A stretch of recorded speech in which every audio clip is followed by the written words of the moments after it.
Bonjour les élèves. Alors aujourd'hui, on va conclure le chapitre sur les Incas. Hein? Donc avec la religion et les arts. Tu vas sortir ton paysage B.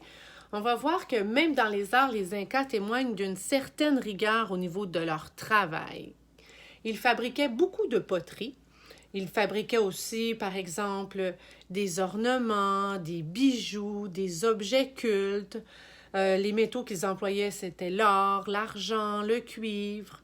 Mais leur art principal, le plus important, c'était le tissage. Le tissage était plus important encore que l'or. Il y a des pièces de tissu qui étaient confectionnées minutieusement dans le seul but d'être brûlées pour être données en guise d'offrande, OK, aux dieux. C'est dire à tel point c'était important, le tissage. On utilisait aussi un petit insecte qui s'appelle la cochenille. Je ne sais pas si tu connais la cochenille, c'est un insecte qu'on retrouve sur les cactus et on utilise cet insecte-là pour son pigment, OK? Qui est de couleur rouge. Hein? Puis ça donnait des tons, des variétés de rouge là, incroyables, là, jusqu'au violet. Ça donnait beaucoup de richesse au tissu. Ensuite, ils utilisaient aussi les instruments de musique, par exemple la flûte de pan ou antara, des grelots, des tambours, des trompettes. Puis les instruments de musique étaient souvent utilisés pour les fêtes religieuses et aussi pour célébrer l'arrivée de l'empereur. Pour la religion,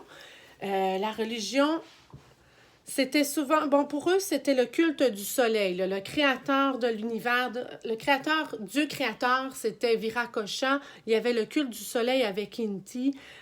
Aussi, ils vénèrent le dieu du ciel, des constellations. Les prêtres observaient le ciel pour étudier le déplacement des astres. Et aussi, on employait les momies, hein? Donc, vous savez, c'est quoi une momie? C'est-à-dire qu'une fois que la personne est décédée, on recouvrait son corps de bandelettes, d'accord? Puis après ça, on ornait souvent les momies d'un masque avec des yeux, puis une bouche, parce que pour eux, les Incas, ils croyaient que le corps, avec le masque comme ça, la momie, pouvait communiquer encore avec les vivants. OK? C'est vraiment très intéressant tout ça. Maintenant, je t'invite à ouvrir ton paysage à la page 30, puis on va aller regarder ça de plus près. Donc, en guise d'introduction, toujours, on fait un petit parallèle avec toi dans ta vie.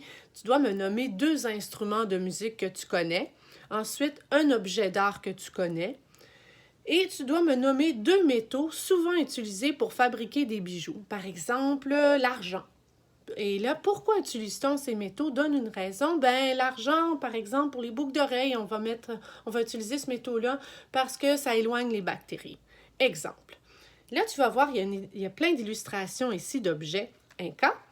Et à la page 31, tu dois observer ces objets et tu dois m'encercler les objets qui sont des instruments de musique. Ensuite, tu dois me tracer un X sur les objets qui étaient fabriqués en or. OK? Donc, on encercle les instruments de musique, on met un X sur ceux qui sont fabriqués en or et tu mets tu traces une barre oblique sur les objets qui étaient utilisés au quotidien, OK? Tous les jours. Donc, je répète, on encercle les instruments de musique, on met un X sur les objets qui sont en or et on trace une barre oblique sur ceux qu'on utilisait tous les jours.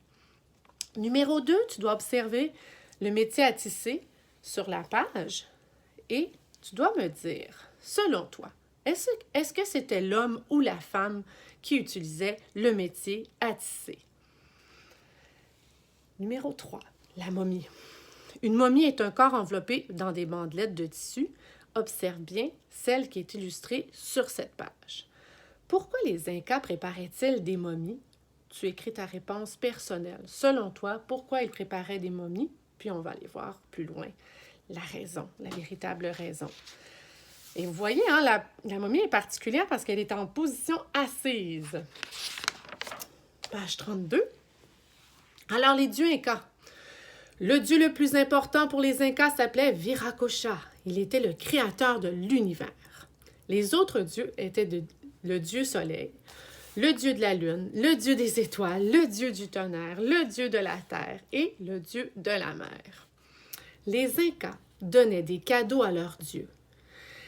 Ils procédaient aussi à des sacrifices, c'est-à-dire qu'ils tuaient des animaux et ils demandaient ils tuaient des animaux pour les offrir à leurs dieux, puis en échange de ces sacrifices-là, ils demandaient aux dieux de leur donner d'une bonne santé, une grosse récolte de légumes et de la richesse. Donc, c'était l'échange.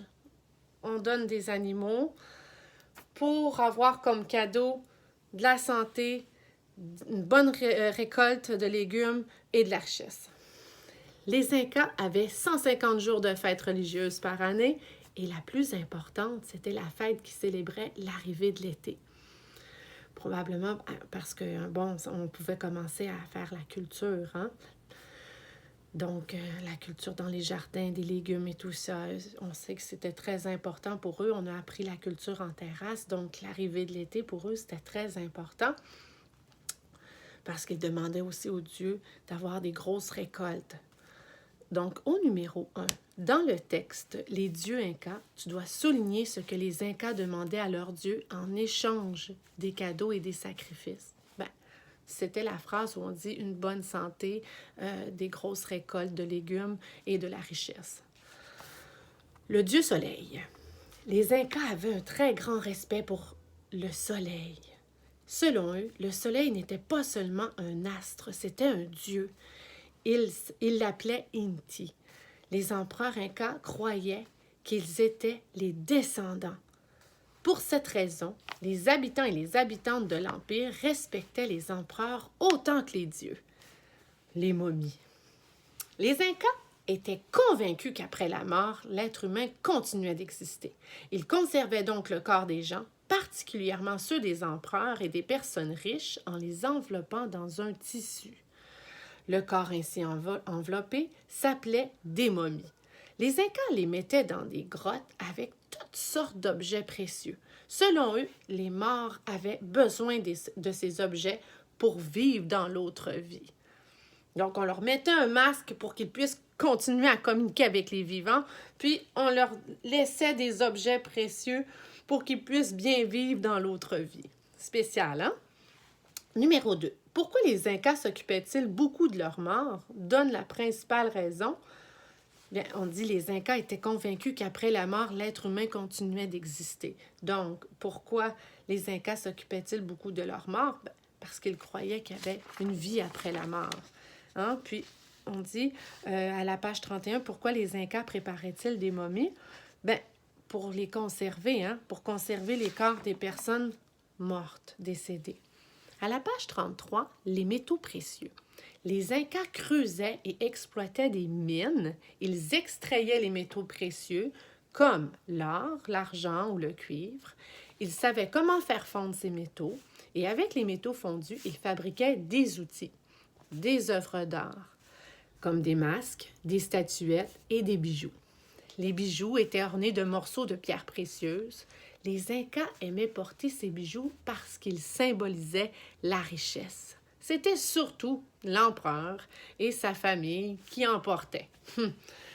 Alors, dans le texte, les métaux précieux soulignent la raison pour laquelle les Incas aimaient porter des bijoux. Ben, c'est symbole de richesse. Hein? Et est-ce tous les gens qui en portaient? Ben non. Hein? On disait que c'était surtout l'empereur et sa famille.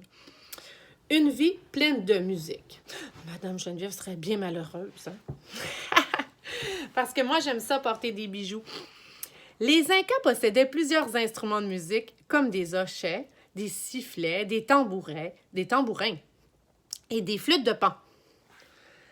Aussi des cloches en cuivre et même des petits coquillages. Les trompettes, faites avec des coquillages, produisaient des sons qu'on entendait de très loin. Elles étaient utilisées pour annoncer l'arrivée de l'empereur, par exemple. Les Incas jouaient de la musique, dansaient et chantaient surtout durant les fêtes religieuses. Dans le texte Une vie pleine de musique, encercle un instrument de musique que tu as déjà utilisé. Des beaux tissus. Moi, je pourrais dire que j'ai déjà utilisé des tambourins. Des beaux tissus. Je pratique l'art du tissage, comme toutes les femmes incas. Donc, on disait tout à l'heure, est-ce que c'était l'homme ou la femme? La femme. Je fais de très beaux tissus, surtout avec de la laine d'alpaga. Je les décore avec des petits dessins. Pour faire mon travail, j'utilise un métier à tisser fabriqué avec des baguettes. Ces 2 baguettes tiennent des fils placés verticalement et à l'aide d'un bâton, je fais passer d'autres fils entre les fils verticaux. Voyez-vous ça? Ça, c'était le métier à tisser. Et donc, on voit une femme inca en train de faire une belle pièce, confectionner une belle pièce de tissu. Alors voilà pour le volet des Incas. À retenir, la religion et les arts étaient très importants dans la société inca. Les Incas ont développé des techniques leur permettant d'utiliser les métaux précieux et de fabriquer les tissus.